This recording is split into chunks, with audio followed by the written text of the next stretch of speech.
Silakan direkod dulu sebentar. Saya mau pindah jaringan dulu. Saya baru ingat jaringan.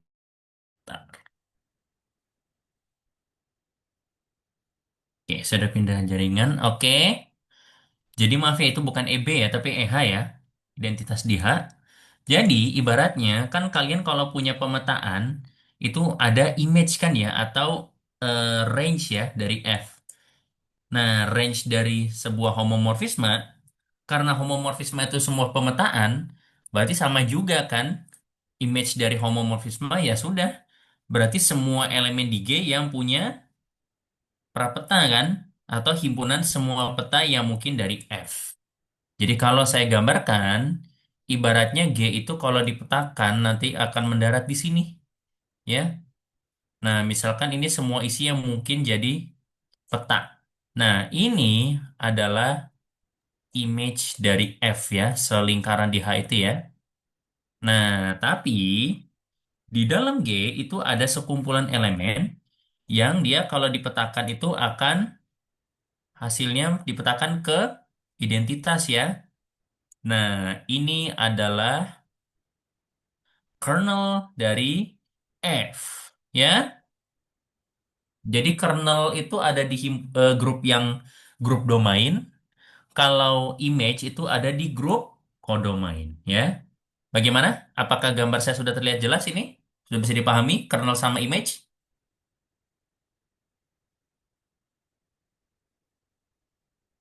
Gimana? Dan saya baru sadar ya, ini kayaknya tidak ada satupun yang on cam ya. Ini pada kemana ya? Belum ada yang on cam dan belum ada respon nih. Pada kemana kira-kira? Nah, sip. Gimana? Gambar saya sudah bisa dipahami gambar saya terkait Cukup kernel sama dipahami, image? Pak. Ada yang mau ditanyakan dulu?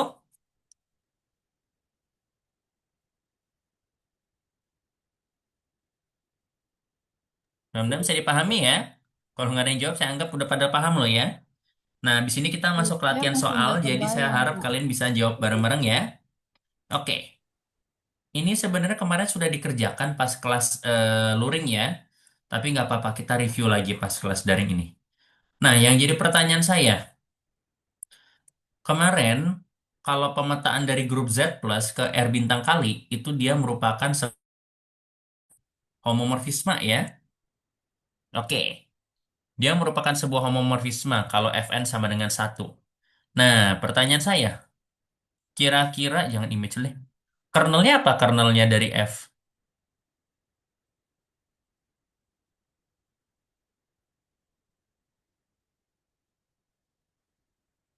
Sebelum kalian ngomong kernel, unsur identitas dari perkalian di bilangan real itu apa ya?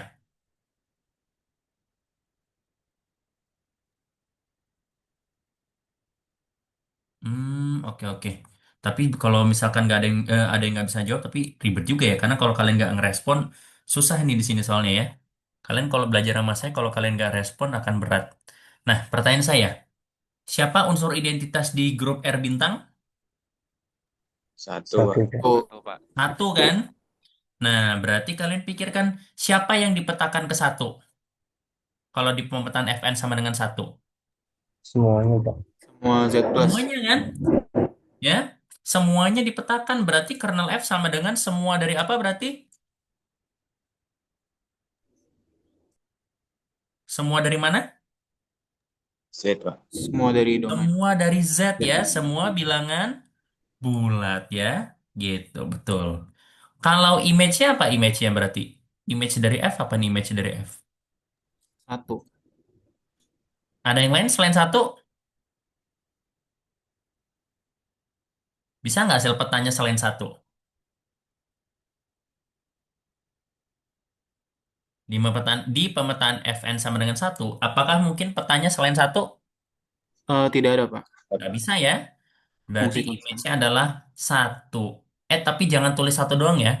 Image F sama dengan kurung kurawal satu ya, himpunan satu. Oke? Nah, yang nomor dua, berapakah kernel dari F kalau pemetaan Fn sama dengan 8N?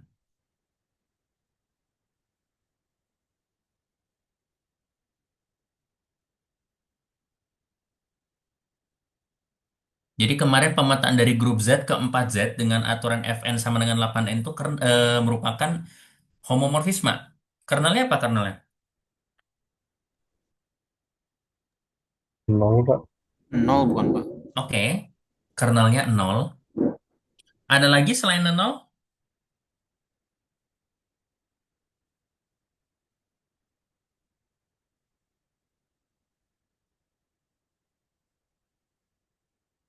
Nah, unsur identitas di 4Z siapa ya unsur identitas di 4Z plus? Nol, Pak. 0 kan? Ya udah berarti kalian cari nilai F ya, nilai N berarti sehingga Fn itu sama dengan 0 kan?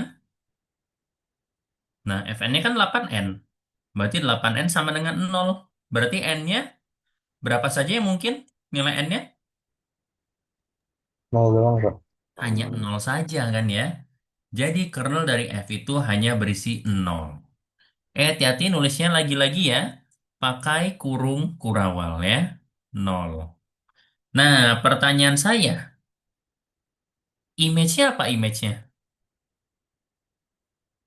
Bilangan kelipatan 8. Betul. Gimana nulis himpunan bilangan kelipatan 8? 8Z, Pak. 8Z, betul. Z-nya jangan lupa double garis ya. Benar. Hanya himpunan bilangan kelipatan 8 yang bisa jadi petanya ya. Gitu. Yang nomor 3, pemetaan F dari grup R bintang ke R bintang juga perkalian dengan aturan Fn sama dengan N kuadrat. Ini homomorfisme kemarin ya. Karena kan A kuadrat kalau dikali B kuadrat jadi A kali B dikuadratin ya. Gitu. Kernelnya siapa kernelnya? 1 sama -1. Oke, betul. Kernelnya 1 sama -1. Kenapa bisa kernelnya 1 sama -1? Karena dia ketika di n-in jadinya 1. Terus 1 kan identitas perkalian. Hmm, di N maksudnya dipetakan oleh F Iya, gitu iya, ya. iya. Iya, Pak. Dikuadratkan. Iya, Nah, dikuadratkan. ya, oke, bagus Kayla. Kalian kalau bingung nentuin kernel, pakai definisi aja ya. Unsur identitas di R kali siapa ya unsur identitasnya?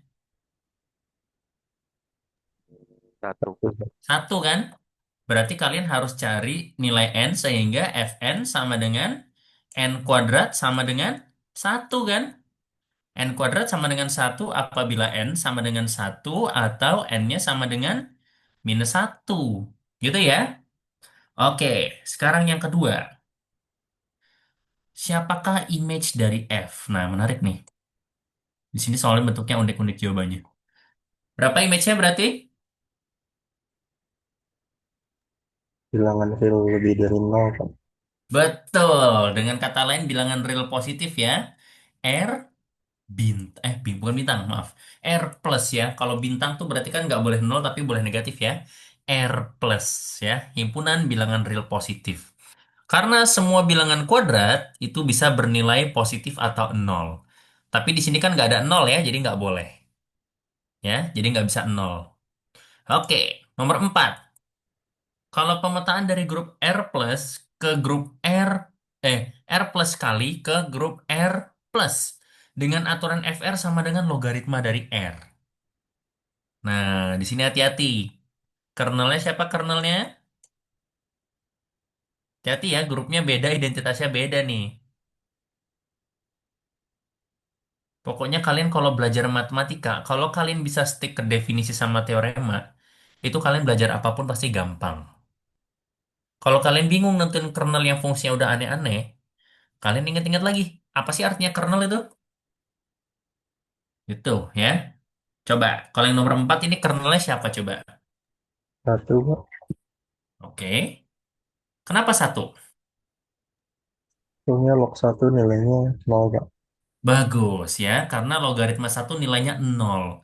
Ingat ya, identitasnya ada di sini nih, di plus. Berarti 0 kan ya? Berarti lagi-lagi kita cari nilai FR sehingga log R sama dengan 0 kan ya? Nah, nilai R-nya sama dengan 10 pangkat 0, yaitu 1. Ingat ya, kalau logaritma doang tuh berarti logaritma basis 10. Betul ya? Jadi kernel F-nya tuh satu. Nggak ada lagi ya selain satu ya. Karena cuma logaritma satu yang nilainya nol ya. Nah, yang menariknya, berapakah image dari F? Wah, seru nih. Kalau kalian bingung, saya bukain grafik online nih.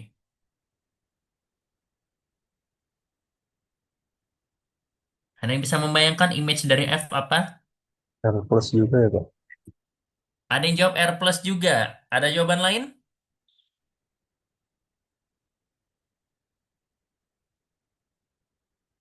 Apakah pasti bilangan hasil pemetanya positif? R bintang bukan Pak? Karena nol kan image juga. Kalau R bintang berarti nolnya nggak masuk dong. Eh, Bukan berarti ya. maaf maaf. Bisa nol petanya. Berarti siapa harusnya? R, Pak. Semua R ya, betul ya. Bisa semua bilangan real ya. Ingat, pemetaan bilangan positif oleh logaritma itu nilainya bisa negatif, bisa nol, bisa positif ya. Bisa sebesar apapun dan sekecil apapun ya. Kalian tahu logaritma 0,1? 0,1 kan 10 pangkat min 1 ya. Ini berarti minus 1 ya. Bisa ya negatif berapapun atau positif berapapun. Bisa sekecil atau sebesar apapun. Nih, saya tunjukin pakai Desmos ya. Desmos Graphing Calculator. Nih, ntar saya izin hapus coretan dulu. Nih ya, FR sama dengan logaritma dari R. Tuh, kelihatan ya grafiknya ya. Dia bisa turun serendah yang kalian mau dan turunnya kencang banget ya ini ya, secara eksponensial. Dan dia bisa naik setinggi apapun yang kalian mau. Ini kan kelihatannya grafiknya melambat kan ya. Tapi ini ada kalanya nanti dia bisa mencapai terus ke atas ya 20 ke 40, 60. Tapi untuk jarak yang sangat besar ya. Jadi semua bilangan real positif ini kan di sebelah kanan ya grafiknya. Berarti semua bilangan real positif itu bisa dipetakan ke semua bilangan real ya. Gitu. Makanya image-nya bilangan real. Maaf ya ini jadi kalkulus ya. Tapi nyambung. Gitu ya. Sip. Coba kita lihat lagi nomor 5 sekarang. Nah, menarik nih. Pemetaan F dari grup GL2R kali ke grup R bintang kali dengan aturan Fm sama dengan determinan dari M. Siapa kernelnya berarti? Matriks identitas Pak. Kenapa matriks identitas masuk di kernel? Determinannya satu Pak. Oke, betul. Matriks identitas masuk di sini. Udah pasti ya, identitas tuh pasti masuk kernel. Nah, kira-kira ada nggak matriks lain yang masuk di kernelnya?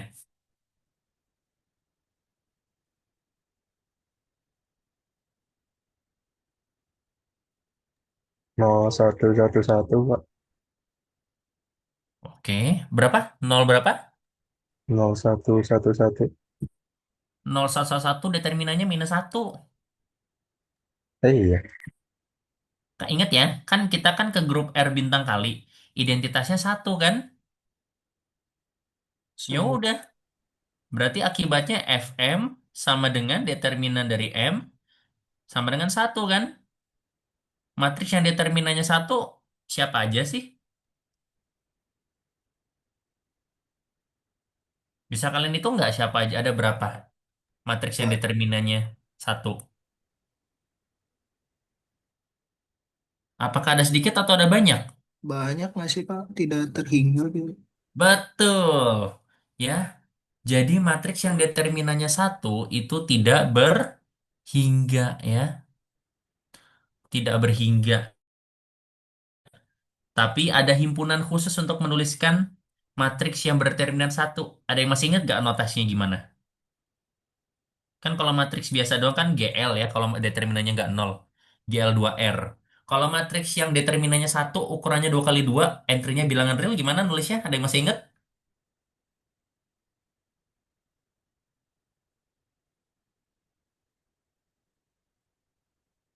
Ya udah saya ingetin ya. Cara nulisnya SL2R ya Pak. S2R ya. Jadi S itu menandakan bahwa determinannya satu, ya. Nah, sekarang kalau image-nya apa image-nya?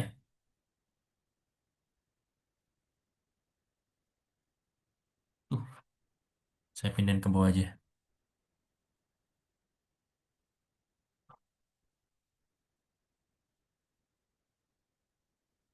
Image dari F apa image dari F? R R bintang. bintang bukan. Bagus ya. Determinan dari matriks yang determinannya nggak nol, ya udah berarti semua bilangan real kecuali nol kan? Atau R bintang kan? Gitu ya. Sip. Nomor 1 sampai 5 sudah terjawab. Maaf ya, saya hapus ya. Saya akan ke bawah. Ah iya ini, saya lupa. Oh enggak, ini masih sudah tahu ya. Himpunan semua matriks segala macam ya, gitu. Nah, sekarang yang nomor 6 nih menarik. Pemetaan F dari grup R plus ke grup R plus sama ya, perkalian ke perkalian dengan aturan FR sama dengan R. Siapa kernelnya? Satu, Pak. Hanya satu. Ada lagi nggak selain satu? Enggak. Enggak, Pak. Nggak bisa ya, karena kan identitasnya di R plus kali kan satu. Ya berarti FR sama dengan R sama dengan satu kan? Ya udah deh, cuma satu kan R-nya kan, ya? Gitu. Oke. Berarti kernel F itu adalah satu. Gitu ya, satu doang. Kalau image-nya apa image-nya? R plus, Pak. Plus. Betul, image-nya adalah R plus ya. Karena ini pemetaan identitas. Ya sudah, image-nya sama dengan himpunannya itu kan? Sama dengan himpunannya sendiri. Ini sama dengan R plus. Bagus. Yang nomor 7, nah, nomor 7 itu namanya pemetaan kanonik. Karena idenya bagus banget itu. Siapa kernel dari F?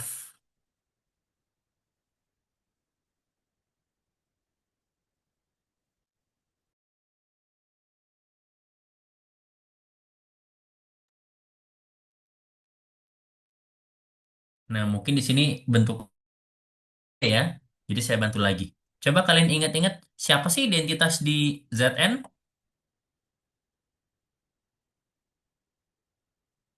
Terhadap operasi penyembelahan siapa identitasnya di ZN? Masih ingat nggak impunan ZN bentuknya kayak gimana? N itu sendiri bukan, Pak. Nah, isinya kan bukan N, isinya kan kelas-kelas kan ya. Coba kalian ingat-ingat. ZN isinya apa saja? 0 sampai N-1. 0 sampai Kelas 1 nol gitu. sampai kelas N-1 kan?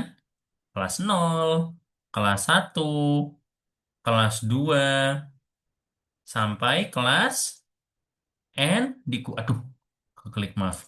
Sampai kelas N dikurang satu kan? Nah, tapi ide kalian bener. Kalau N sendiri gimana kelas N sendiri? Betul, kelas N sendiri kan merupakan identitas. Tapi kelas N sendiri sama dengan kelas berapa berarti? 0, Pak. Kelas nol ya. Betul. Nah, tapi tadi nggak tahu siapa yang bilang, tapi benar ya. N itu juga masuk di kernel nanti sama. Berarti nol masuk. N juga masuk. Siapa lagi dong yang masuk di sini? 2N, Pak. 2N dan seterusnya. Mungkin kalau kalian bingung pakai N, saya coba pakai angka kecil dulu ya. Kalau Z3, berarti yang masuk di Z3, berarti yang dipetakan ke kelas nol berarti siapa aja sih? 0, 3, 6, 9. Oke, 0, 3, 6, 9. Ini bilangan-bilangan apa ya? Kelipatan 3, Pak. Nah, bagus ya. Ini bilangan kelipatan 3. Kalau begitu, kernel dari Zn nanti isinya bilangan-bilangan apa berarti? Kelipatan N. Lipatan N. Bagus, kelipatan N. Himpunan bilangan kelipatan N bagaimana cara nulisnya? NZ, Pak. N kali Z ya, bagus. Nih, saya ajarin. Tunggu. N kali Z. Betul. Nah, kalau image-nya apa image-nya?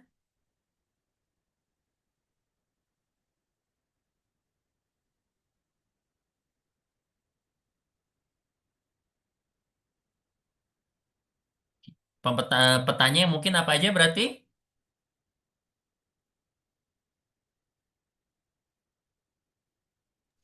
ZN berarti Pak. Zn sendiri, betul ya. Kalau kalian punya Z3, berarti nanti ada yang dipetakan ke nol, dipetakan ke satu, dipetakan ke 2 kan ya? Kayak gitu. Kalau kalian bingung dengan nomor 7 ini, saya kasih gampang aja.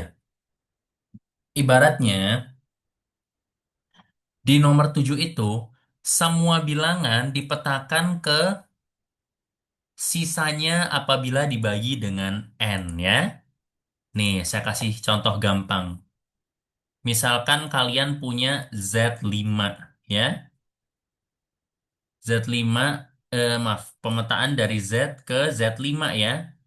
F, Z ke Z5 dengan aturan FK sama dengan kelas K. Nah, sekarang saya tanya, F3 berapa F3? 0, kelas 1, kelas 2 Pak. Tuh, bukan. F3. F3 itu Apa? maksudnya 3 dipetakan kemana sih oleh pemetaan ini Oh, dari Z sorry ke Pak. Z5? Berapa? 15 Pak. Kok 15? Ah, Ya, kelas 3. Jawa. Kelas kelas 3 Pak. 3 ya. Kan tadi saya bilang dipetakan ke sisanya kalau dibagi 5 kan ya. Gitu. Kalau F7 berapa F7? Kelas 2 Pak. F7 kelas 2 ya. Kalau F29 dipetakan kemana? Kelas 4. F29 dipetakan ke kelas 4. Kalau F1000 dipetakan kemana? Kelas 0. Kelas 0. Berarti ini kernel ya berarti ya. Masuk di kernel ya karena dipetakan ke kelas 0 ya. Gitu. Nah, yang seru kalau F-9, kalau F berapa nih? Tar ya. Oh iya. Kalau F-19 berapa ya F-19? Hati-hati ngitungnya. Kelas 4 Pak. Eh, Nggak, bukan kelas 4. sa eh, Kelas 1, Pak. Kelas 1, Pak. Kelas 1 ya. Kalau kalian bingung, nih, ada triknya sebenarnya. Berarti bisa -19 tambah 5 ya kan ya? Berarti bisa nanti jadi kelas -14. Terus kalian jalankan lagi bisa jadi kelas -9 ya. Jadi kalian tambah-tambah aja kelipatannya sampai dia naik ke bilangan positif untuk pertama kalinya ya. Jadi ini sama dengan kelas -14, -9, -4 sampai akhirnya kelas 1 ya. Gitu deh. Oke? Sip, itu ya. Review untuk konsep kernel sama image sudah kita bahas lagi ya. Sampai sini ada yang mau ditanyakan dulu? Karena setelah ini kita Bapak, masuk ke pembuktian. Gak ada pertanyaan ya? Pak mau sejujurnya Boleh Rahman, silakan. saya sejujurnya masih bingung dengan konsep image, Pak. Itu cara nentuinnya gimana ya, Pak? Agak Konsep apa? masih Image kurang, ya? ya masih kurang kebayang, Pak. Oh iya, mungkin karena tadi saya langsung agak nembak ya caranya ya. Oke, oke, nggak apa saya review lagi ya. Ntar. Kan image itu kalau berdasarkan definisi gimana tadi? Mana? Oh ini maaf, maaf, kebablas. Image itu adalah himpunan semua FA ya, di mana A itu elemen G. Nah, jadi kalau misalkan nomor pertama, ini kalau kamu bingung pakai cara langsung saya, berarti saya pakai definisi aja berarti ya. Berarti image dari F, kan image dari F itu sama dengan FA ya kan ya. Dengan A-nya itu elemen dari grup yang kiri kan ya. Nah di nomor satu ini FA-nya apa FA-nya? N, Pak. Satu kali ya. Ya Nih satu, mungkin Pak. saya pakai notasi yang sesuai. Fn dengan N-nya itu elemen Z ya. Nah di sini kan Fn-nya satu. Berarti ini isinya sama dengan himpunan satu kan. himpunan bilangan satu di mana n merupakan bilangan bulat. Berarti ini si himpunannya apa berarti? Jadi ibaratnya nggak peduli berapapun nilai n, isinya satu. Berarti image F sama dengan apa? Berarti isinya Satu doang, Pak. doang ya. Itu yang nomor pertama. Sekarang yang nomor kedua. Image F kan sama dengan Fn, di mana n itu bilangan bulat, ya. Nah, sekarang di sini Fn-nya apa ini Fn-nya? 8N, Pak. 8n. Katanya saya harus setuju sama kamu ya, bahwa mungkin nonton image itu nggak gampang kali ya. Jadi kalau yang tadi saya cara cepatnya itu kayak kita bayangin aja. Kira-kira semua hasil peta yang mungkin ini berapa sih kayak gitu. Nah, kalau yang nomor dua, semua peta yang mungkin nanti isinya bilangan kelipatan 8 semua kan, karena 8 kali apa, 8 kali apa. Tapi kamu bisa pakai definisi juga kalau kamu bingung ya. Nah, ini nanti jadi himpunan bilangan 8n dengan n itu bilangan bulat kan? Ini berarti bilangan bulat kelipatan 8 kan? Iya, Pak. Iya. Nah, tapi kalau kamu sudah masuk ke soal nomor 3 sama nomor 4, itu mohon maaf ya, kamu harus pakai kalkulus. Tadi saya nunjukin image yang nomor 4, tadi saya pakai grafik kan nunjukinnya kan ya? Ya memang Iya, Pak. kadang-kadang ada teknik khususnya, tapi kalau memang nggak bisa pakai teknik khusus, kamu harus bisa bernalar aja. Nah, kalau yang nomor 3 gimana berarti nomor 3? Isinya adalah semua bilangan n kuadrat, di mana n-nya itu bilangan real kan?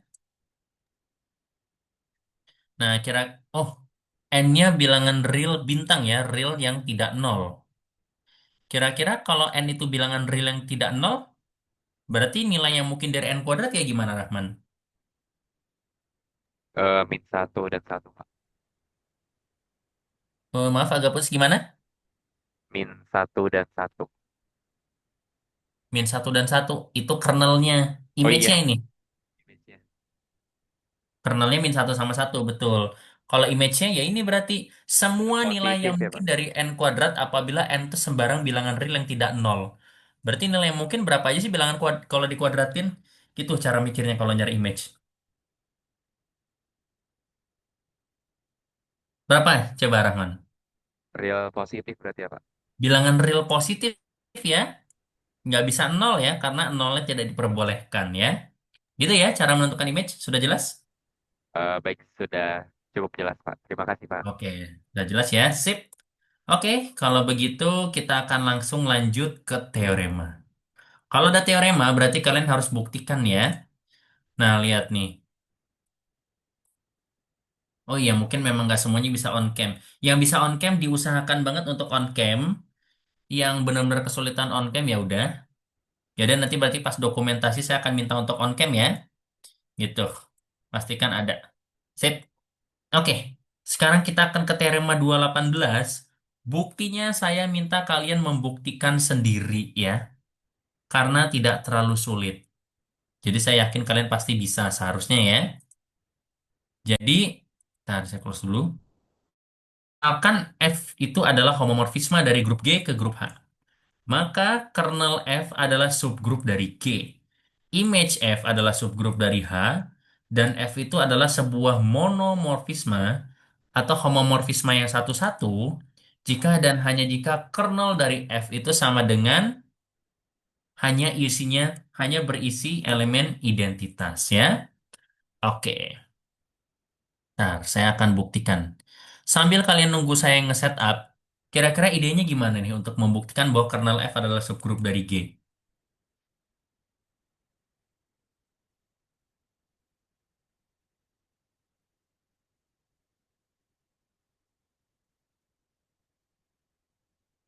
Gimana coba buktinya? Pakai cara yang buktiin subgrup itu bisa nggak, Pak? Betul, kalian menggunakan prosedur dasar untuk membuktikan bahwa sesuatu adalah subgrup kan, sebuah sistem kan ya? Benar. Nah, saya ini dulu. Saya setting dulu ininya oke, ini oke. Sip. Kalian harus buktikan bahwa dia merupakan subgrup kan? Nah, di sini saya nggak mulus panjang-panjang, tapi biar kalian paham dan terbiasa, saya bantu ya.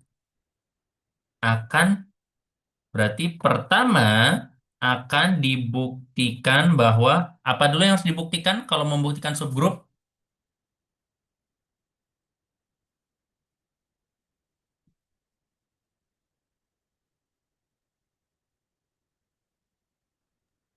Tertutup mungkin Pak. Saya lupa. Harus gimana, Yusuf? Tertutup. Tertutup, oke, itu salah satu sifat awal. Tapi sebelum tertutup ada lagi. Subset bukan Pak. Subset yang tidak kosong ya. Oke. Akan dibuktikan bahwa kernel dari F itu adalah subhimpunan yang tidak kosong dari G. Ya. Nah, terserah mau buktiin subhimpunan dulu atau buktiin nggak kosong dulu nih. Yang kalian bisa.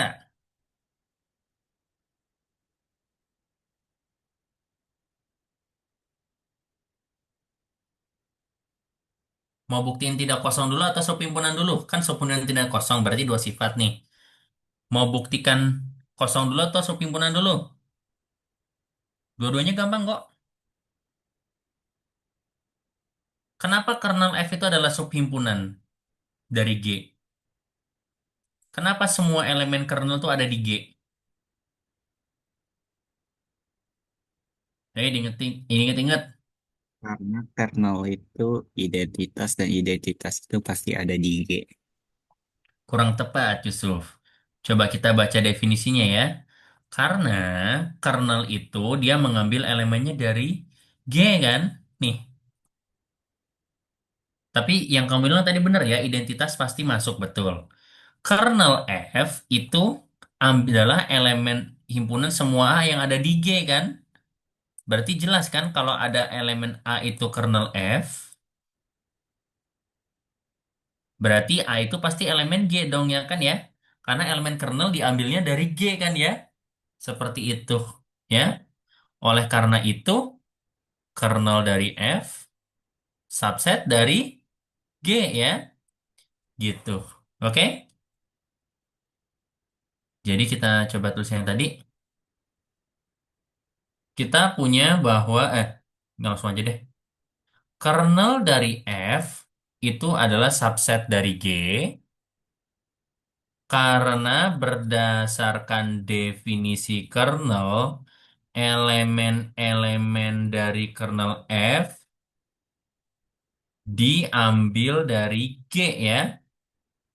Nah, itu bukti subhimpunan ya. Kemudian, kernel F tidak kosong. Kenapa tidak kosong?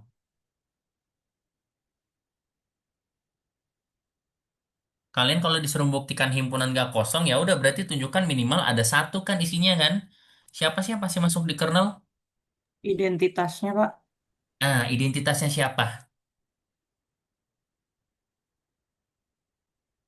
Identitas grup yang mana? Yang G-nya Yang G-nya ya. Karena EG itu ada di kernel F ya. Betul.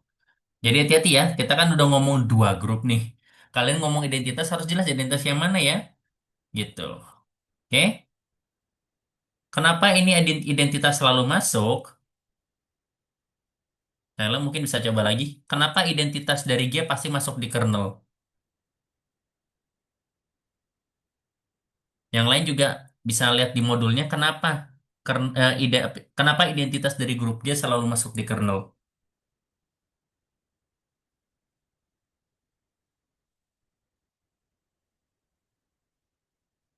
Ada itu sifatnya di modul saya.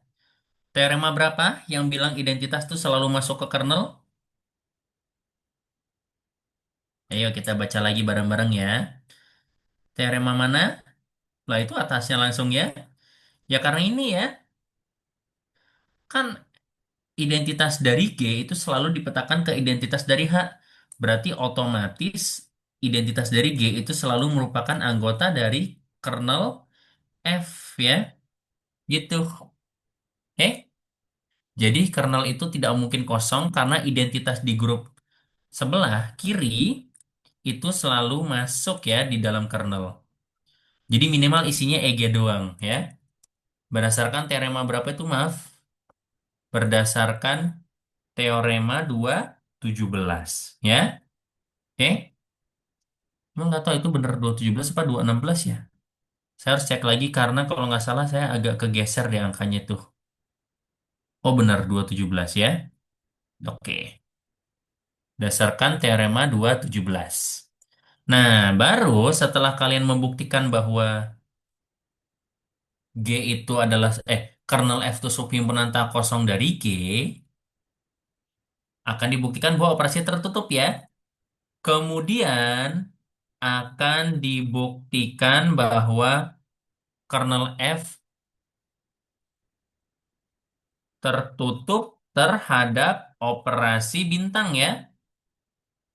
Kan operasi 3 kan bintang. Yaitu bahwa apa artinya kalau tertutup terhadap operasi bintang? Ingat-ingat lagi definisinya. Kernel F tertutup terhadap operasi bintang. Berarti artinya apa? Hasil dari operasinya di kernel juga anggota dari kernel F. Oke, idenya sudah benar, sudah bagus. Tapi kalau nulis bahasa matematikanya gimana berarti?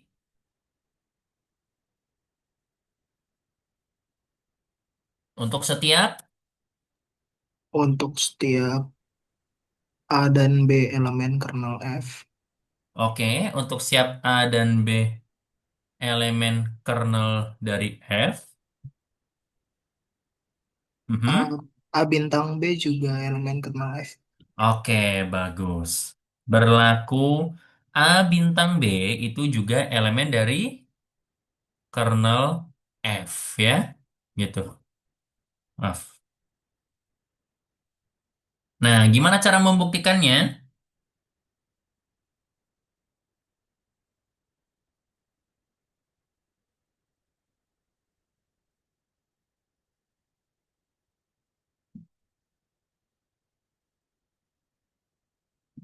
Kalian kan disuruh membuktikan bahwa A bintang B itu elemen dari kernel F. Apa berarti? Apa artinya A bintang B elemen kernel F?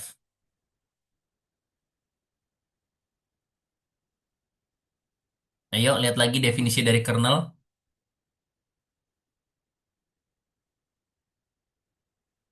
Apa artinya A bintang B merupakan elemen dari kernel? Elemen kernel memenuhi sifat apa berarti?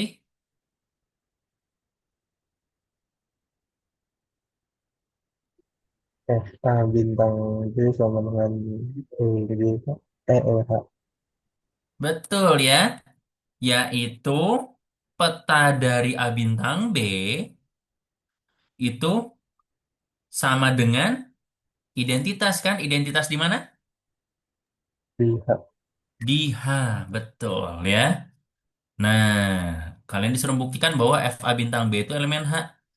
Nah, gimana cara membuktikannya coba? FA bintang B itu sebenarnya sama dengan apa sih sebelum jadi EH? FEG bukan Pak? Bukan FEG. Karena kan A bintang B-nya belum tentu EG. FA bintang FB nggak sih Pak? FA bintang FB, betul ya. Jangan lupa ya, F kan homomorfisme. Jadi berdasarkan sifat homomorfisme grup berlaku FA bintang B itu sama dengan FA bintang FB kan ya. FA sama dengan apa FA? FB sama dengan apa? Masih ingat A sama B itu apa tadi? Oh, maaf, bukannya operasinya jadi operasi di A-nya ya Pak? Iya, kan ingat ya. Kan A sama B kan elemen kernel ya kan ya. Berarti FA itu sama dengan identitas di H dan FB sama dengan identitas di H juga kan ya. Gitu. Berarti FA bintang FB sama dengan identitas H dioperasikan dengan identitas dari H ya. Hasilnya apa? Identitas JH juga, Pak. Iya, identitas di H juga ya. Gitu. Oleh karena itu, berarti ya udah dong. Berarti kan FAB-nya sama dengan EH. Berarti terbukti bahwa A bintang B itu merupakan elemen dari kernel F juga ya. Kalau A sama B-nya ada di kernel F. Sehingga terbukti bahwa kernel F tertutup ya. Terbukti bahwa kernel F tertutup terhadap operasi bintang ya. Gitu. Oke. Nah, setelah kalian membuktikan ketertutupan, apalagi harus dibuktikan? Pak, maaf Pak, mau nanya. Mhm. Itu Silakan yang Rizky. FA bintang B sama dengan FA bintang FB bukannya operasinya jadi circle ya Pak? Soalnya kan operasinya jadi pakai operasi yang di A. Oke, terima kasih sudah mengingatkan. Betul. Seharusnya operasinya sudah jadi circle ya. Makasih banyak. Betul. Karena sudah merupakan elemen H, berarti operasinya circle. Wah, mantap nih, teliti ya. Oke, betul. Terima kasih ya udah mengingatkan ya. Hati-hati nih, karena kita udah ngomongin dua grup, operasinya juga beda ya. Betul. Jadi jadi pas A dioperasikan dengan B, operasinya masih bintang. Tapi kalau sudah FA, karena FA itu sudah ada di H, FB itu sudah ada di H, operasinya pakai operasi circle ya. FA circle FB, EH circle FH ya, sama dengan EH. Gitu ya? Oke, sip. Nah, ber bukan berikutnya. Terakhir akan dibuktikan bahwa sifat apa aja yang harus dibuktikan? Kan sudah membuktikan subhimpunan yang tidak kosong. Sudah membuktikan tertutup. Berarti satu lagi apa yang harus dibuktikan? Identitas. Identitas sih benar ya, perlu ada identitas, tapi berdasarkan teorema yang pernah kita bahas jauh-jauh hari, kita tidak perlu lagi membuktikan identitas. Gak apa-apa ya, kita belajarnya maju mundur aja ya, sambil ngeliatnya teorema yang lalu, ya biar kalian makin ingat juga. Waduh, 82 nih. Subgroup, waduh. Wah, susah nih scrollnya. Inverse-nya Inverse itu ada. Inverse-nya intinya ya. Oke, tuh kalau saya yang buka sendiri kayaknya akan berat ya tuh. Ya, nih ya, teorema 22 ya. Jadi kalian buktikan subhimpunan tidak kosong, lalu buktikan ketertutupan, dan terakhir cukup membuktikan inverse ya, gitu. Akan dibuktikan bahwa untuk setiap, bentar, bahwa setiap elemen di A memiliki, eh, setiap elemen A di kernel, setiap elemen di kernel dari F memiliki inverse ya. Inverse terhadap operasi apa?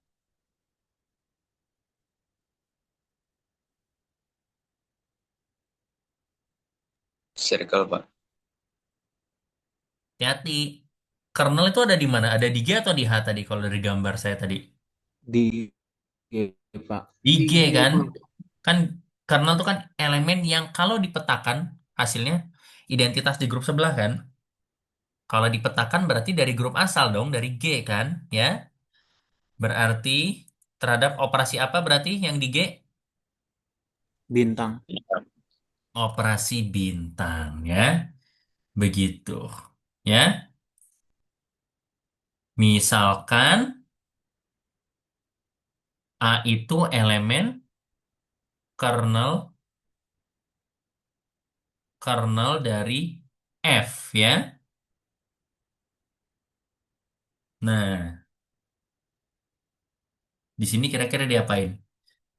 Kalian sih boleh mau pakai bukti konstruktif, mau langsung kalian tembak, oh kernelnya inverse-nya A siapa berarti? Atau kalian pakai permisalan, misalkan B itu inverse-nya, jadi A bintang B sama dengan E. Nanti kalian cari B-nya apa? Bisa sih. Kira-kira kalian bisa nggak nembak? Siapa?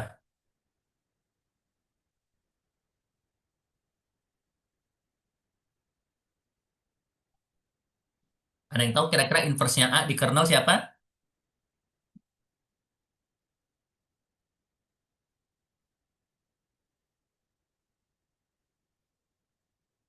Bisa nggak kalian tembak? Saya sih lebih suka nembak karena tebakannya nggak terlalu sulit kok. Siapa inverse dari A di kernel F berarti?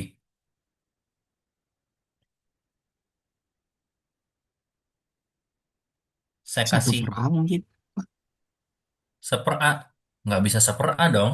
Kita nggak ada istilah seper A ya. Seper A itu hanya untuk grup yang operasi perkalian kan? Ini kan grup umum. Kira-kira siapa coba inverse-nya A di kernel? EG bukan Pak. EG. A inverse. A inverse yang ini. Nah, saya nggak bisa bilang benar atau salah ya. Mungkin benar, mungkin salah. Tapi yang paling penting, A inverse yang kalian masuk nih inverse di mana ya? Maksudnya A inverse ya? Inverse di G. Oke, betul. Pandang A inverse elemen G. Oke, saya kasih spoiler aja ya. Tebakan kalian benar.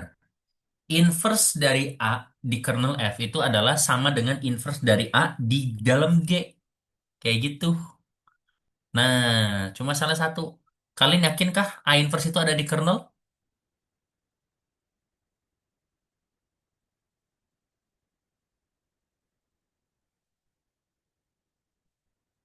Yakin nggak A inverse ada di kernel?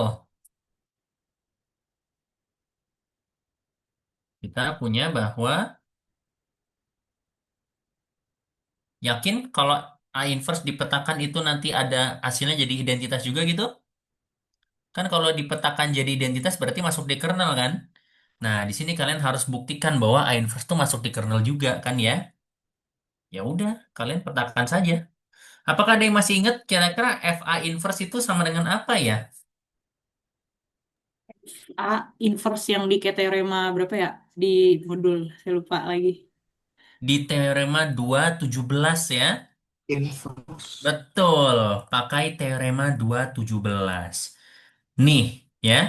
Kalian pakai teorema yang ini.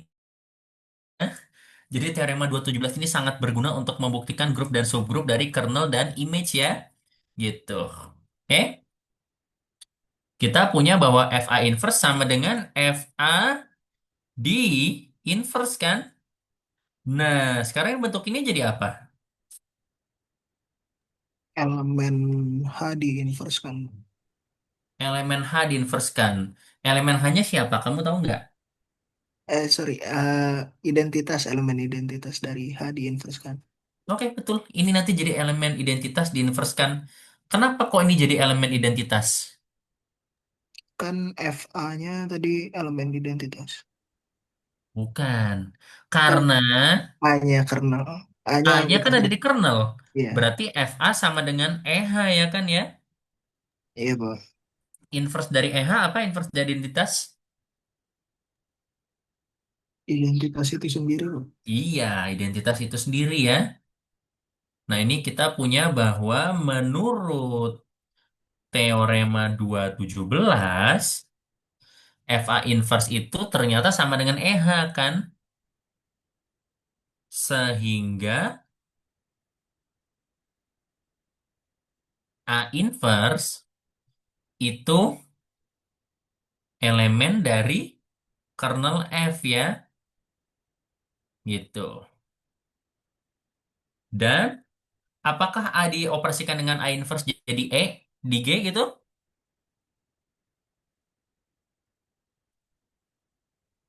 Kan kalau nunjukin inverse berarti dia harus dibuktikan bahwa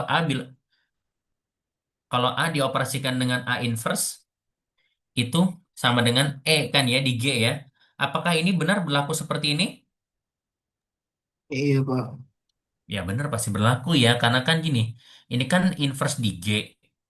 Nah, karena operasi di kernel masih sama, ya udah berarti A dioperasikan dengan A inverse masih sama kan? Sama dengan A inverse dioperasikan dengan A sama dengan EG ya. Seperti itu. Berarti terbukti kan ya? Terbukti bahwa setiap elemen kernel F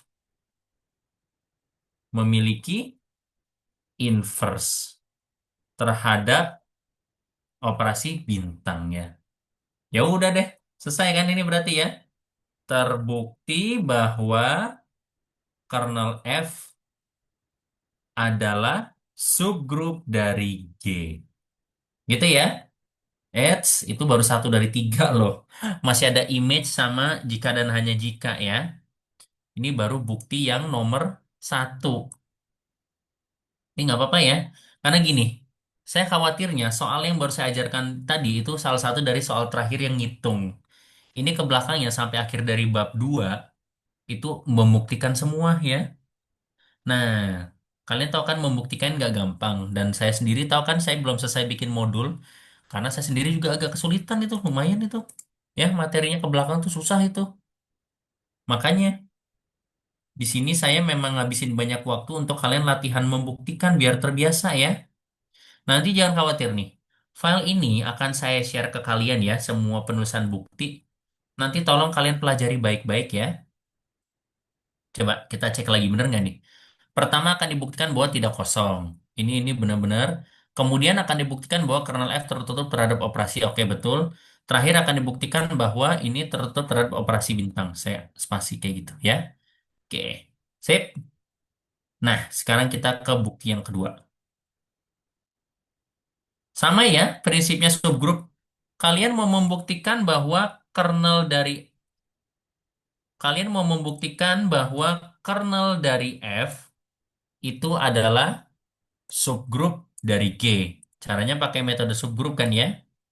Nah, ini yang nomor satu. Nah, yang nomor dua saya pindahin ke bawah. Soalnya ini, disuruh membuktikan bahwa image dari F adalah subgrup dari H. Gimana caranya? Sorry. Nah, gimana caranya? Sama aja kayak tadi.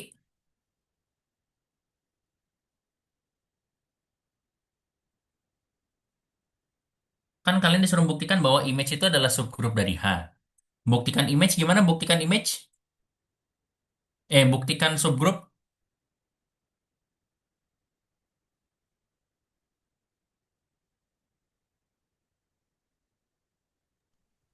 Sama kayak tadi Pak yang tertutup dan tidak nol. Tertutup dan tidak apa? Tidak kosong. Tidak kosong. Yang pertama bukan tertutup ya. Tidak kosong dan apa tadi?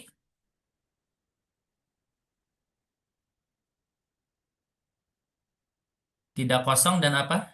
Yang pertama dibuktikan. Nih udah saya liatin. Subhimpunan Subhimpunan. dari G, Pak. Iya, pertama akan dibuktikan bahwa dia merupakan subhimpunan yang tidak kosong ya. Jadi akan dibuktikan bahwa IMF adalah subhimpunan yang tidak kosong dari H. Nah, terserah. Kita mulai dari subhimpunan dulu ya. Kenapa image dari F itu adalah subhimpunan dari H?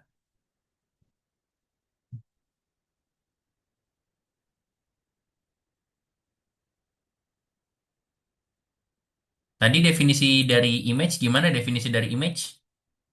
Gini kan, kenapa kalau himpunnya didefinisikan seperti ini pasti ini elemen H.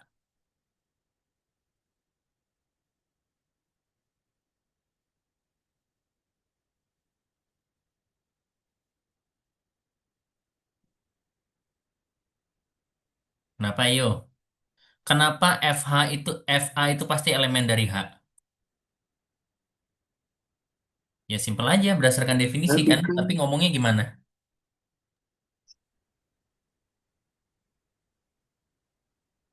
Gimana ngomongnya? Fungsi F memetakan G ke H. Betul, fungsi F itu kan homomorfisme dari G ke H. Jadi, jika A itu elemen G, maka FA elemen H kan ya? Itu ya. Nah, ini sebenarnya bukan seni pengetahuan ya, lebih ke seni menulis. Karena berdasarkan definisi image dari F, yang merupakan homomorfisme dari G ke H jika A itu elemen G, maka FA itu elemen H ya. Jadi semua elemen yang ada di image, himpunan semua FA itu, himpunan semua peta, itu berarti masuk di H juga kan? Jadi apapun yang kalian ambil dari image F itu pasti ada di H juga ya. Gitu. Nah, selain itu, image F tidak kosong karena siapa yang pasti masuk di image F? Masih ingat gambar saya di awal tadi, siapa yang pasti ada di image F? Di H, siapa yang pasti jadi image? Identitas di IG, Pak. Identitas di mana? Di IG. Di G. Hati. Kan image itu Di kan IH, Pak. di H ya. Karena semua hasil pemetaan itu ada di H kan ya. Berarti identitas yang di H sekarang. Kalian inget-inget ya, kan teoremanya kan di sini ada kernel sama image. Kernel itu ada di G. Kalau image itu ada di H kan ya. Karena kernel itu isinya semua prapeta yang dipetakan ke identitas H kan ya. Kalau image itu adalah hasil pemetaannya. Berarti udah di H semua kan ya. Kayak gitu.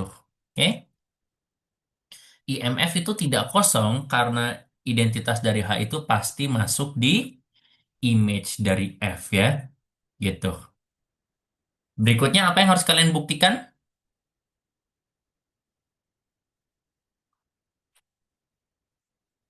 Setelah membuktikan subhimpunan tidak kosong, ayo, kalian kalau kesulitan nulis kata-kata untuk prosesnya, minimal kalian harus hafal sifat-sifatnya ya, karena ini kan masih klasik nih saya tanyakan. Saya menanyakan gimana sih prosedur membuktikan subgrup ya. Pertama, subhimpunan tidak kosong. Berikutnya apa? Tertutup. Tertutup ya, bahwa image F tertutup terhadap operasi apa berarti? Circle, Pak. Terhadap operasi circle ya. Oke. Gimana berarti membuktikannya? Atau artinya tertutup terhadap operasi circle berarti gimana berarti? Untuk sembarang A, B elemen Mm-mm. Untuk setiap A dan B di mana? elemen image F Oke, elemen image dari F berlaku. berlaku A circle B Mhm. elemen F Elemen, eh, elemen dari image F ya juga Bang. betul, elemen dari image F. Nah, di sini ada akal-akalan dikit. Gimana caranya kalian membuktikan bahwa A circle B itu elemen dari image F? Silahkan dipikirkan dulu.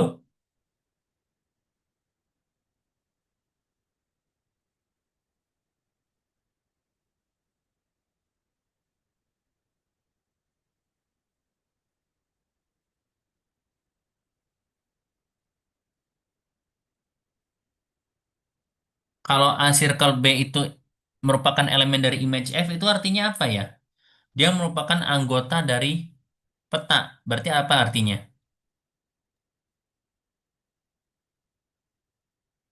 Petanya di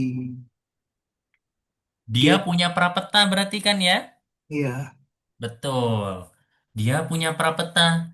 Tapi kita startnya bukan dari A circle B. Dari A sama B dulu.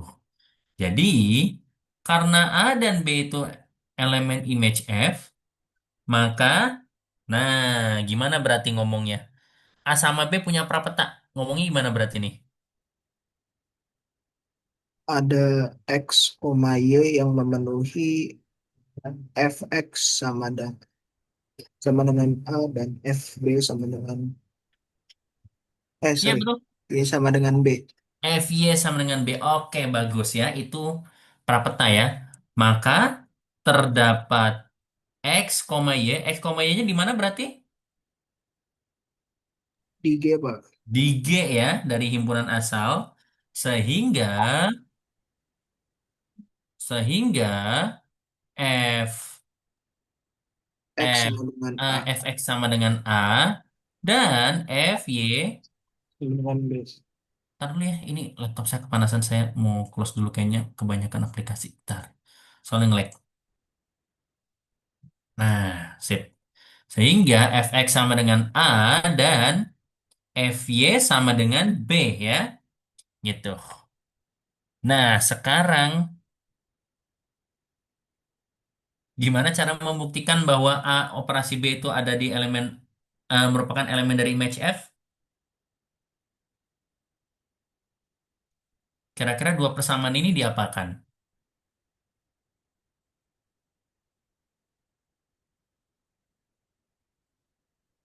Coba persamaan ini sama persamaan FX diapakan? bintang Y enggak sih, Pak?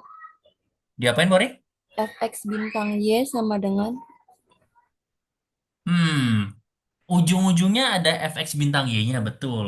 Tapi startnya bukan dari bintang, Bori. Karena ini semuanya kan di H ya. Operasinya pun bukan bintang. Apa dulu yang kalian kerjakan berarti? Yang kalian mau buktiin apa sih di sini? A circle B berarti Pak. A circle B kan? Ya udah, berarti kita coba hitung A circle B-nya dulu aja kan? Maka terdapat X dan Y di G sehingga Fx sama dengan A dan Fy sama dengan B. Ini berakibat berarti A circle B sama dengan apa A circle B? F Fx X di level circle Y. B. FB sorry. Fx circle Fy ya. FY. Nah, Fx circle Fy jadi apa ya? Fx FX Fx bintang bintang Y. Y. Iya, bagus. Fx bintang Y ya. Jadi, menurut sifat homomorfisme F, ini berakibat A circle B sama dengan Fx bintang Y kan? Dari sini apa yang dapat kalian simpulkan? Oleh Fx yang Mm-mm. Fx bintangnya elemen image F Pak. Kebalik, bukan X bintang Y-nya. Kan X bintang Y kan prapetanya. Petanya siapa? A circle B. Iya, fokus ke A circle B-nya ya. Betul, ini membuktikan bahwa A circle B itu merupakan image dari F ya. Tapi ngomongnya jangan langsung kayak gini, ya. Oleh karena itu, A circle B memiliki prapeta yaitu X bintang Y kan. X bintang Y-nya dipetakan ke A circle B kan. Sehingga A circle B sama dengan elemen image F kan ya. Berarti terbukti bahwa image F itu tertutup terhadap terhadap operasi circle ya. Gitu. Nah, terakhir. Mohon maaf Pak, mau nanya Pak. Oh ya, Berarti kalau udah, maksudnya kalau udah materi yang agak dalam kayak gini, itu kita nggak perlu mention lagi ya kalau si X bintang Y-nya itu elemen G. oh ya benar-benar perlu-perlu. X bintang Y elemen G benar-benar ya. Kan kalau prapeta kan harus make sure prapetanya ada dari G kan ya. Betul, benar-benar harus dimention ya. Jadi A memiliki prapeta yaitu X bintang Y elemen G ya. Nah, tapi kalian tahu nggak kenapa X bintang Y elemen G? Nah, harus tahu kenapa. Karena kan tadi si X, Y-nya itu elemen G dan G-nya kan tadi grup ya, jadi Mhm. tertutup. Jadi dua elemen yang ada di G kalau dioperasiin terhadap bintang tuh hasilnya juga ada di G. Oke, bagus ya. Nah, main nih kalian udah benar bisa makai-makai informasi grup gimana ya. Cuma ini udah masuk ke soal yang sulit ya. Tuh. Jadi X sama Y-nya kan tadi kan dari G. Karena G itu grup yang tertutup terhadap operasi bintang, berarti X bintang G itu elemen G ya. Gitu. Jadi gini ya, aljabar abstrak nih kalau udah ke belakang-belakang, itu dia pembuktiannya makin banyak informasi, jadi kalian harus benar-benar cermat. Harus diingat-ingat lagi tadi ya, ada operasi apa aja. Sebenarnya kalian kalau nggak mau lost atau bingung di pembelajaran saya, itu bisa lebih baik lagi kalau kalian sambil nyatet juga ya apa aja yang sudah dikerjakan. Itu kalau daring ya. Kan kalau luring kan enak ya, karena ada keterbatasan penulisan ya. Saya nggak bisa langsung tampilin semua. Makanya kalian harus rajin nulis juga. Gitu ya. Oke. Nah, terakhir akan dibuktikan bahwa setelah ketertutupan apa terakhir? Inverse, Pak. Betul, akan dibuktikan bahwa setiap elemen di image F memiliki inverse terhadap operasi circle, ya. Nah, kalau disuruh buktiin setiap elemen di image F punya inverse, apa dulu yang kalian lakukan? Ambil sebarang Mhm. A elemen image F, Ambil sebarang A A elemen image image F, F. ya. Sorry. A sebarang elemen image F. Maka, kenapa nih? Maka,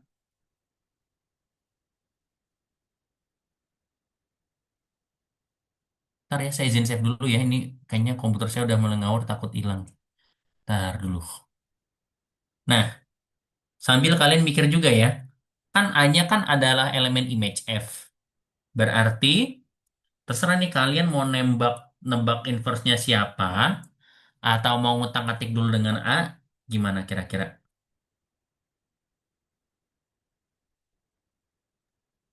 Berarti ada A inverse elemen image F gitu. Ada elemen apa? Ada A inverse elemen image F, Pak.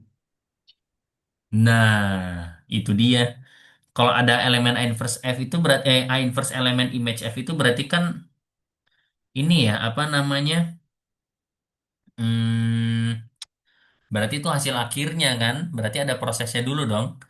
Tapi bener, nanti inverse dari A di H ya, itu merupakan elemen dari image juga. Tapi harus ditunjukkan dulu ya, gitu. Tapi bener kok tebakanmu ya. Tebakanmu adalah A inverse di H berarti kan ya. Nah, ini satu soal aljabar abstrak tanggal 1 Oktober ya. 1 Oktober 2025. Oke, jadi, eh, loh, kenapa save-nya jadi ini? Sorry ya. Tar. Saya save dulu. Kenapa save-nya jadi ini? Bentar ya. Saya save dulu jadi file biasa ya. Apa tadi namanya? Apa tadi namanya? Aljabar abstrak 1 Oktober ya. As Word document. Oke, udah save. Sorry. Oke, ambil A sebarang elemen image F ya. Nah, tebakan kalian adalah pandang A inverse elemen H kan ya. Nah, apakah kalian yakin bahwa ini adalah pasti ya merupakan inverse, tapi kalian yakinkah bahwa A inverse itu ada di image juga gitu? Nah, kalau caranya udah kayak gini, udah mirip dengan nomor sebenarnya sebelumnya, bener kok, A inverse itu ada di H ya. Tapi kenapa? Kenapa A inverse itu elemen H? Kenapa A inverse itu elemen image F? Dia punya perapat tadi G gitu. Nah, dia punya perapat tadi G kan? Nah, kamu harus buktikan siapa perapatannya.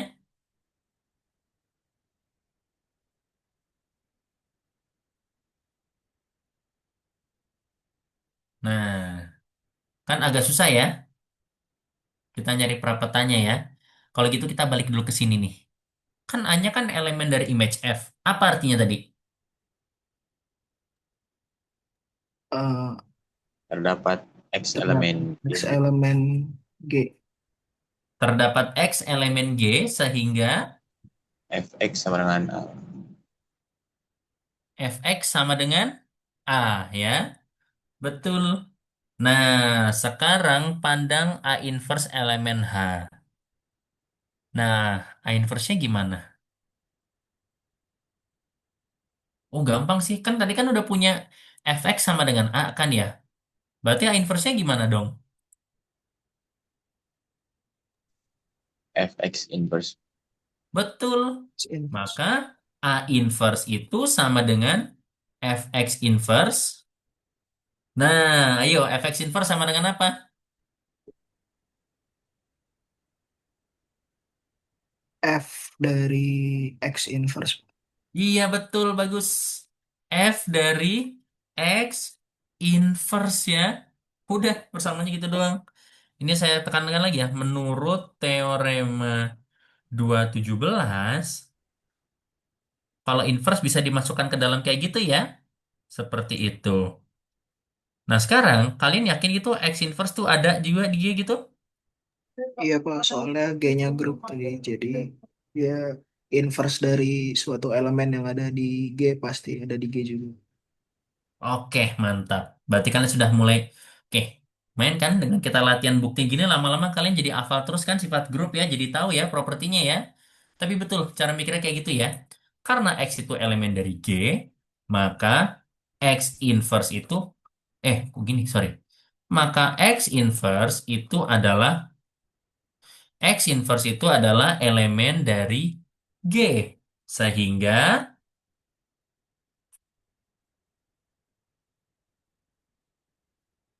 nah, kan A inverse kan sama dengan Fx inverse. Berarti artinya apa dong ini? Ayo gunakan definisi image. Kalian sudah berhasil menunjukkan bahwa A inverse itu adalah Fx inverse dan X inverse itu ada di G. Berarti artinya A inverse punya prapeta di G Pak. bagus. A inverse memiliki prapeta X inverse berarti kan di G. Akibatnya kalau memiliki prapeta apa berarti? Si A inverse-nya itu image F. Betul. Sehingga A inverse memiliki prapeta di X inverse G, yaitu, bukan yaitu ya. Dan A inverse itu juga elemen dari image ya. Jadi kalian kalau punya elemen sebarang di image, inverse-nya juga masuk di image ya. Terbukti bahwa setiap elemen image punya prapeta di saya punya prapta maaf. Setiap elemen punya inverse ya terhadap rasi lingkaran. Ya, ya udah deh. Terbukti bahwa image F adalah subgrup dari H ya, gitu.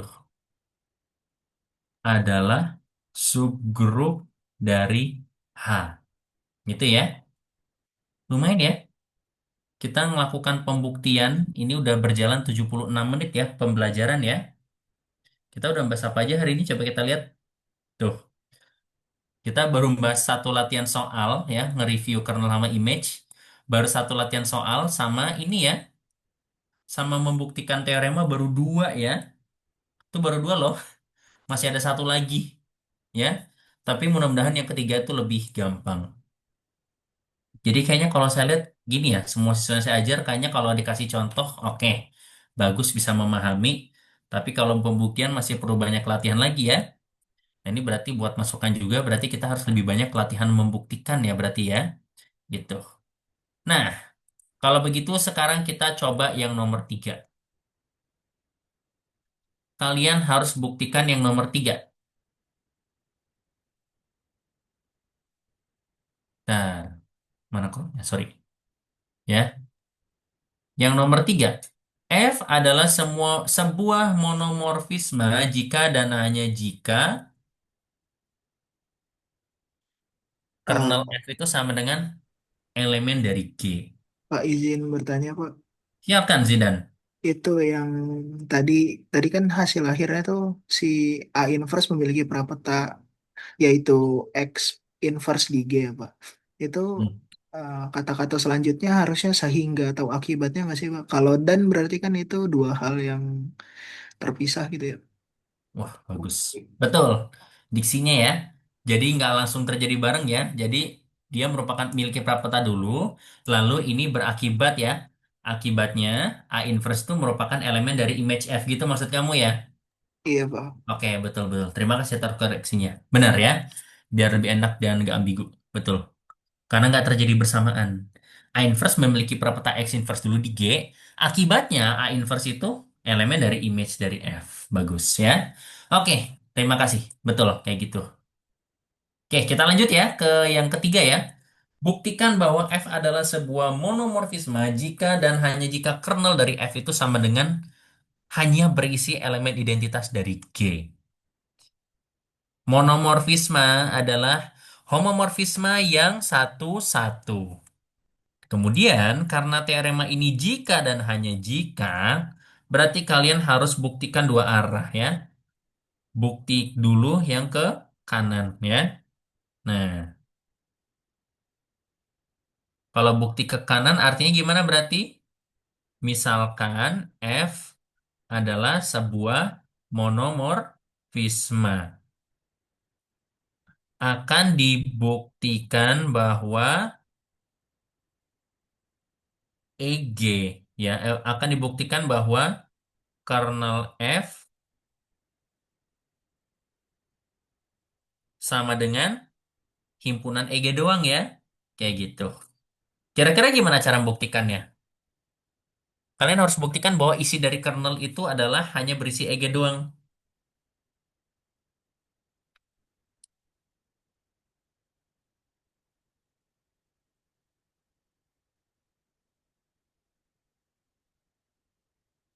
Simpel aja. Yang pertama, kalian harus buktikan dulu kan EG itu masuk di kernel kan? Kenapa EG itu ada di kernel F?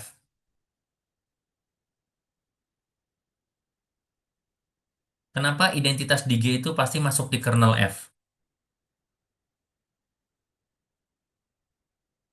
Sifat dasar tadi kenapa identitas dari G pasti masuk di kernel? Ingat lagi arti dari kernel. Kenapa identitas dari G pasti masuk di kernel F? Karena tadi si hasil Karena pemetaan F identitas subgrup dari G. Bukan subgrup doang. Artinya kernel apa tadi artinya kernel? Kita ingat berulang-ulang sampai kalian benar-benar paham ya. Artinya kernel F apa artinya kernel F? eh, hasil pemetaan dari anggota kernelnya tuh selalu identitas dari si H, Pak. Betul. Elemen di G yang dipetakan ke identitas dari H ya kan ya. Nah, petanya identitas G apa petanya identitas G? Identitas di H, Pak. Petanya identitas G itu adalah identitas H kan? Kenapa berlaku demikian? Kenapa peta dari EG adalah peta dari EH? Menurut siapa ini? Teorem Menurut Ya, dua definisi tujuh kernel, belas Pak. Pak. Kan tadi ada teorema ya. Ya, Teorema yang ke 217. 17 Pak. iya, teorema 217 ya ini ya. Kan EG selalu dipetakan ke EH. Ya udah berarti otomatis EG masuk dari kernel ya kan ya. Gitu aja kan ya. Jadi identitas dari G selalu masuk di kernel ya. Menurut teorema 217, peta dari EG itu selalu EH. Berarti sehingga EG itu merupakan elemen dari kernel F. Nah, EG-nya oke udah masuk. Nah, tapi menurut teorema ini, nggak ada lagi yang bisa masuk selain EG. Tahu nggak kenapa?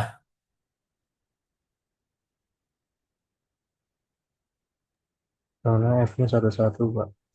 Nah, betul karena F-nya satu-satu. Jadi kalau misalkan ada lagi yang kalau ada lagi yang masuk di kernel F apa yang terjadi?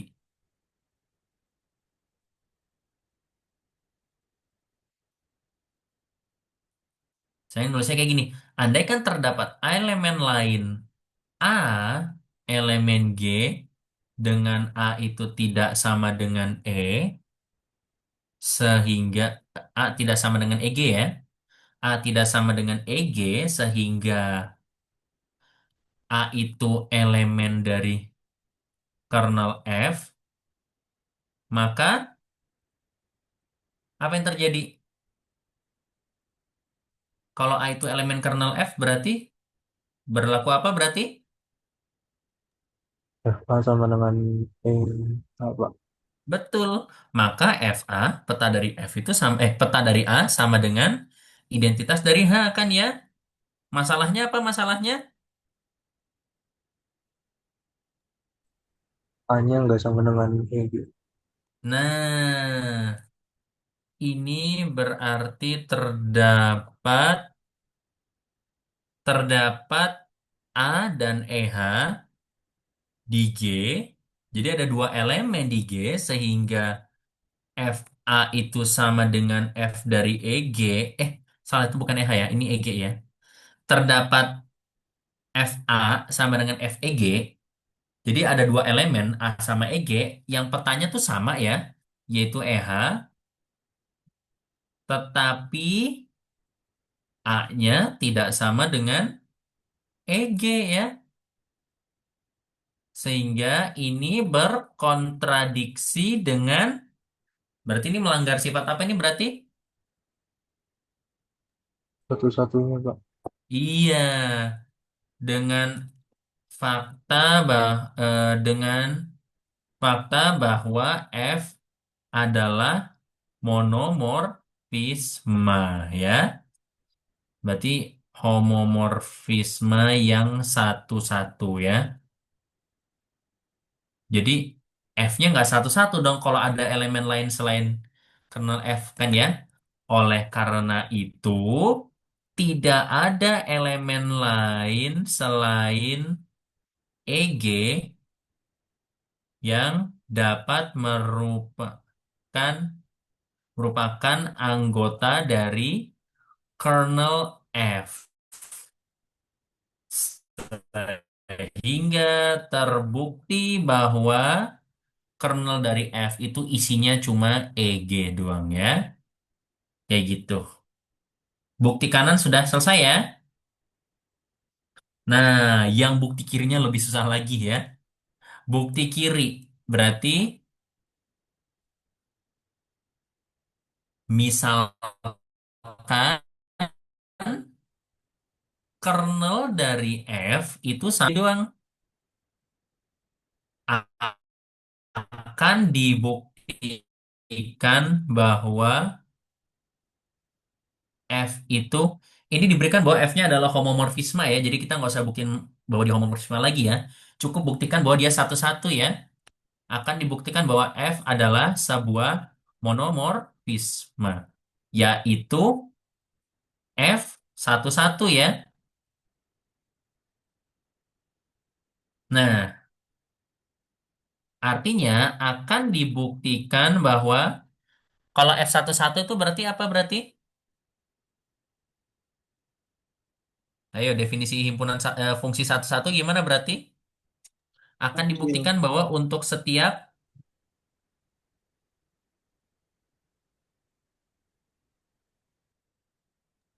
gimana Fx1 berarti? sama dengan Fx2 jika dan hanya jika x1-nya sama dengan x2 Pak. Oke. Akan dibuktikan bahwa untuk setiap X1, X2 dari G ya, sehingga Fx1 sama dengan Fx2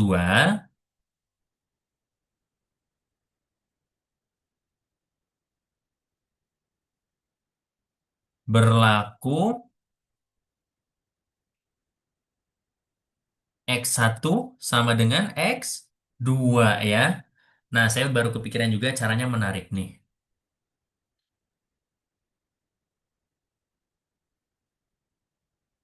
Misalkan X1, berarti kita repeat lagi ya. Misalkan X1 dan X2 itu elemen G sehingga fx1 sama dengan fx2.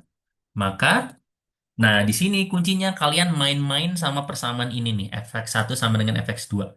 Kira-kira persamaan ini bisa diapakan kira-kira?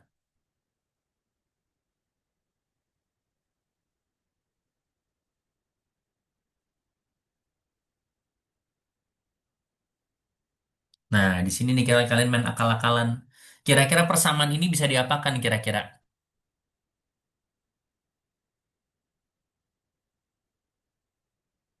Apakah bisa dioperasikan dengan sesuatu? Pasti bisa dong. Dioperasikan dengan siapa kira-kira?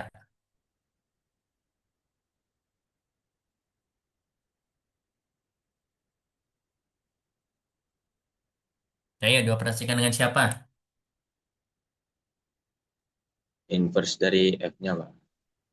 Inverse dari F-nya ya. Lebih tepatnya inverse dari X2, fx2 ya.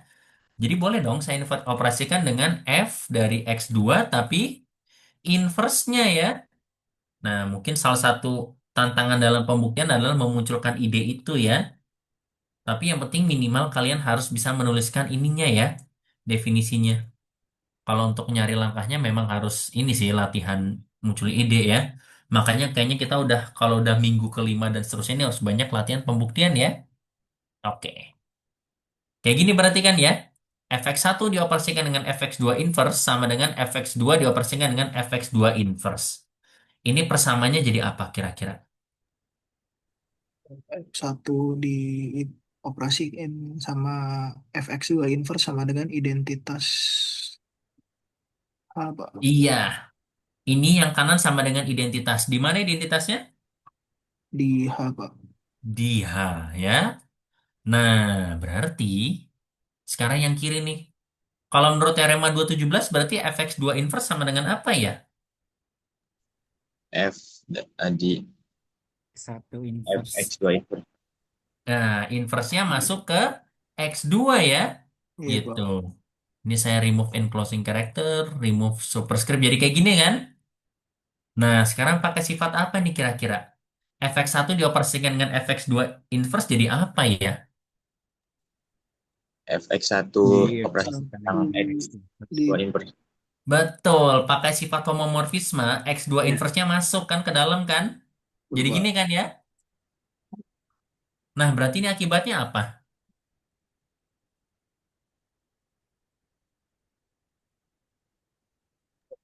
X1 bintang X2 inversenya sama dengan identitas BG, Pak. Tunggu bentar. Apakah kalian yakin bahwa X1 bintang X2 inverse itu sama dengan identitas di G gitu? Yakin? Identitas H-nya bisa jadi F E G, Pak. Enggak, ini udah bener. X1, kalau ini bisa jadi X1 bintang X2 inverse itu sama dengan identitas di G. Karena kan identitas di G kalau dipetakan jadi identitas di H kan ya. Nah, cuma saya mau nanya nih. Kalian yakin ini pasti hasilnya sama dengan identitas dari G gitu? Kan mungkin aja hasilnya jadi sesuatu yang lain tapi petanya juga ke EH kan? Gimana coba? Pasti, Pak. Soalnya kernel F-nya cuma EG. Oke, bagus. Kalian berarti memperhatikan sifat di depan ya. Karena kernelnya isinya cuma EG kan? Berarti yang bisa dipetakan ke EH berarti mau nggak mau ini jadi EG kan ya? Gitu ya. Karena kernel F-nya sama dengan EG kan? Nah, hati-hati ya. Kalau kernel F-nya isinya ada selain EG, ini nggak jalan udah. Belum tentu EG ya. Gitu, bagus. Jadi, karena karena kernel dari F itu sama dengan EG, cuma EG doang, maka haruslah, ya udah deh, haruslah ini kan, X1 bintang X2 inverse itu sama dengan EG kan? Berarti ini bisa dimanipulasi jadi apa berarti? X1 bintang X2 inverse sama dengan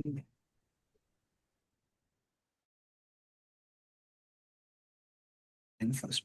Sorry, dioperasiin sama X1 inverse. Uh, ngapain main X1 Inverse? Kayaknya nggak perlu deh. Langsung aja jadi apa ini?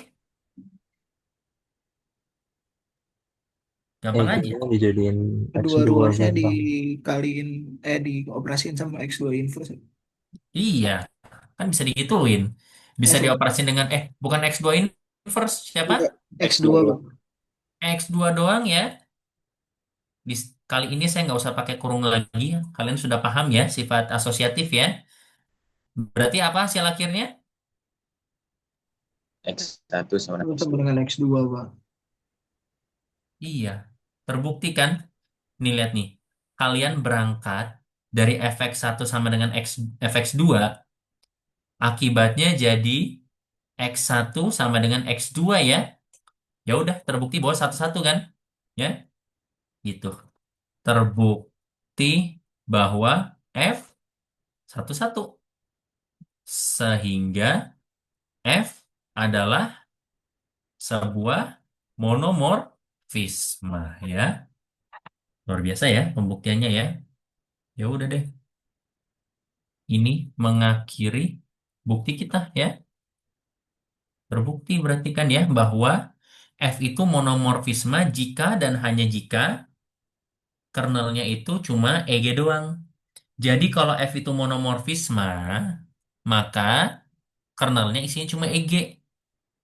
Lalu sebaliknya juga, kalau kalian ada homomorfisme yang isi kernelnya cuma EG doang, berarti dia pasti satu-satu monomorfisme ya, gitu. Kan kalian kan kalau ngecek pemetaan kan susah ya, kalau mau ngecek satu-satu kan harus diperiksa pakai sifat yang panjang tadi kan. Nah, sekarang kalian bisa pakai teorema ini dengan lebih gampang. Kalau mengecek homomorfisme itu satu-satu atau enggak, tinggal lihat isi kernelnya aja kan. Kalau kernelnya isinya cuma identitas doang, ya udah itu berarti pemetaan yang satu-satu ya, gitu. Oke? Itu tujuan kita mempelajari teorema ini ya. Sampai sini ada yang mau ditanyakan dulu? Atau sudah jelas sampai sini? Bisa diterima dulu sampai sini? Main ya, buktinya hampir satu halaman ya. Meskipun saya harus bilang ini bukan bukti yang paling sulit ya. Pasti ada aja yang lebih sulit dari ini ya. Tapi yang penting kalian dari waktu ke waktu harus belajar semakin lancar membuktikan ya. Makanya latihan mandiri itu penting yang saya kasih ya, meskipun tidak sempat saya bahas di kelas ya. Palingan kalau di kelas ini saya cuma bisa bahas kulitnya, cuma bisa bahas contohnya. Tapi pada akhirnya kita harus belajar membuktikan ya. Dan ternyata kalian kalau untuk pembuktian masih harus banyak dibimbing sama saya, berarti mungkin kita di kelas harus lebih banyak latihan membuktikan berarti ya, gitu. Oke, coba kita lihat. Teorema ini sudah, wah udah nih. Kita masuk ke konsep yang belum kesinggung nih, subgroup normal. Ya, misalkan G adalah subgrup dari G adalah sebuah grup dan N adalah sebuah subgrup. N bintang disebut sebagai sebuah subgrup normal jika untuk setiap A elemen G dan N elemen N berlaku A inverse bintang N bintang A itu merupakan elemen dari N. Nah, ini loh, baru apa namanya? Definisi subgrup normal nih. Ke bawahnya masih ke bawahnya dikit jadi saya anggap nanti materi subgrup normal selesai ya. Teorema ini saya serahkan untuk kalian baca buktinya nanti aja. Oke, untuk latihan terakhir kita hari ini. Buktikan bahwa kernel dari F itu tidak hanya subgrup, tapi merupakan subgrup normal. Nah, kalian nggak usah buktiin subgrup lagi ya, karena buktiin subgrupnya kan udah selesai. Kalian buktikan bahwa ini merupakan subgrup normal. Ntar ya, saya crop dulu. Nih, definisi subgrup normal. Ini latihan terakhir kalian. Saya udah kasih definisinya. Sekarang kalian buktikan bahwa dia akan merupakan subgrup normal. Kalau kalian ikutin definisi gimana berarti?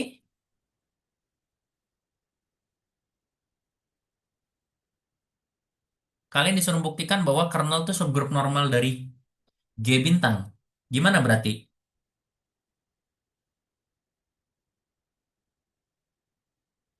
Saya ngomong dulu aja ya. Kita telah membuktikan bahwa kernel dari F itu merupakan subgrup normal dari merupakan subgrup dari G bintang. Nah, sekarang akan dibuktikan bahwa kernel F itu merupakan subgrup normal. Yaitu gimana berarti? Silahkan ditiru nih definisinya. Gimana berarti? Tinggal diganti-ganti doang. Gini, kalau mau lebih gampang lagi ya. Cuma N-nya kalian ganti kernel F, terus kalian baca nih mulai kanan sini nih. Mulai baca ke kanan. Gimana berarti? Setiap untuk uh, setiap A elemen elemen G G Untuk siapa elemen G dan dan N elemen kernel F. dan N itu elemen dari kernel elemen dari kernel F.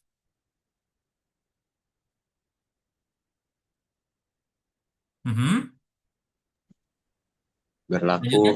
Mhm. Berlaku A bintang inverse F, bintang A elemen kernel F. Iya, berlaku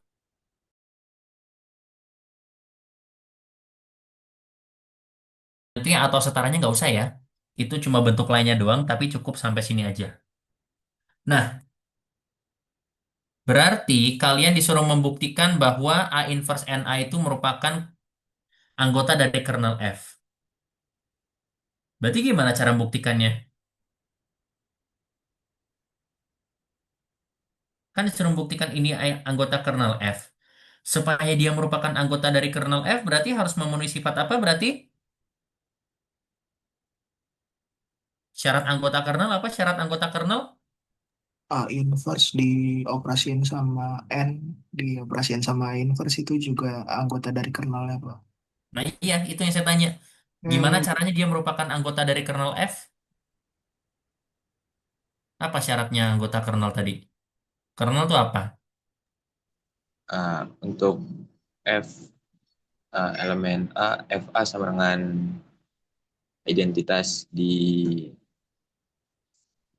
H. Iya, berarti gini kan? Akan dibuktikan bahwa jadi gini, yaitu akan dibuktikan bahwa F dari A inverse NA itu sama dengan EH kan ya? Nah, gimana coba? Kita punya bahwa, nah, berarti FA inverse NA itu bisa diubah jadi apa berarti ya? Ya nih, FA waktunya udah lewat juga. inverse Ya.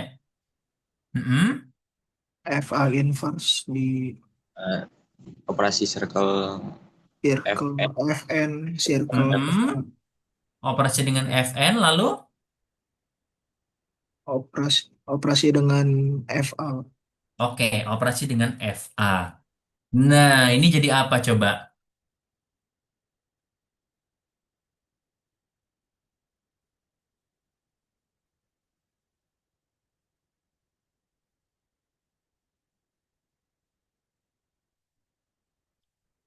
Coba ini jadi apa? Ada yang tahu nggak Fn sama dengan apa? FN kan kernel F jadi Identitas FA, Pak. Betul, karena N itu anggota dari kernel F, maka berarti Fn sama dengan EH kan? Fn sama dengan EH, sehingga oh itu ya, iya deng. iya kan? Nah, lagi kalau kalian perhatikan detail di depan tadi, itu ya, FA inverse NA sama dengan FA inverse dioperasikan Fn dengan dioperasikan FA ya, berarti sama dengan EH ya, seperti itu. Berarti jadi apa ini? Sisa FA inverse sama FA. Oke, FA inverse dioperasikan dengan FA. Ini jadi apa berarti? Inverse dari FA dioperasiin sama FA. Oke, boleh kayak gitu. Inverse-nya yang kamu keluarin ya. Mau dioperasikan di dalam juga boleh. Jadi FA inverse FA boleh. Tapi kalau mau kayak gini langsung, jadi FA inverse di luar dioperasikan FA boleh. Apa nih hasilnya? EH, Pak. Bagus. Nah, ternyata A inverse NA kalau dipetakan oleh F hasilnya juga. Berarti apa akibatnya? A inverse NA A inverse L NA. gitu. Iya. Oleh karena itu, A inverse NA itu kan elemen kernel F kan? Ya udah, sehingga terbukti bahwa kernel F itu adalah subgrup normal. Saya langsung pakai simbol aja ya, biar nggak panjang-panjang. Adalah subgrup normal dari G ya. Subgrup normal dari G bintang. Nih kernel F bintang gitu ya. Dan kalau nggak mau pakai bintang juga boleh sih, nggak apa-apa. Sehingga terbukti bahwa kernel F itu merupakan subgrup dari G ya. Gitu. Tuh, di tempat saya udah ngaji-ngaji, udah mau azan, udah cepet ya. Kalau begitu, berarti kelihatannya pembelajaran hari ini kita cukupkan sampai sini dan ini kita akan share dulu. Nah, maaf ya, sebelum saya tutup ada dua hal yang kita lakukan dulu. Kita akan dokumentasikan dulu. Silahkan nyalakan kamera. Saya kasih waktu semenit ya, biar nggak lama-lama, biar pada sholat. Yang kedua, setelah kita selesai dokumentasi, saya mau kalian memberikan pesan dan kesan kalian nih. Kita kan udah susah banget nih belajarnya, sudah masuk pembuktian.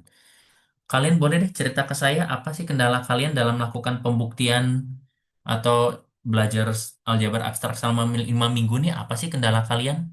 Ya, silahkan ceritakan. Biar jadi masukan buat kami juga nih, biar kami tahu, oh kalian kesulitan di sini atau di situ ya. Sebenarnya, kalau saya lihat, kalian sudah oke nih, sudah apa namanya, ada beberapa di antara kalian sudah menunjukkan bahwa kalian sudah lebih mahir dalam membuktikan ya, kalau kalian teliti dengan semua detail di soal. Tapi baru segelintir orang nih, jadi saya khawatir kalian banyak yang kesulitan ya. Oke, kita mulai dokumentasi ya. Recordingnya boleh diakhiri saja.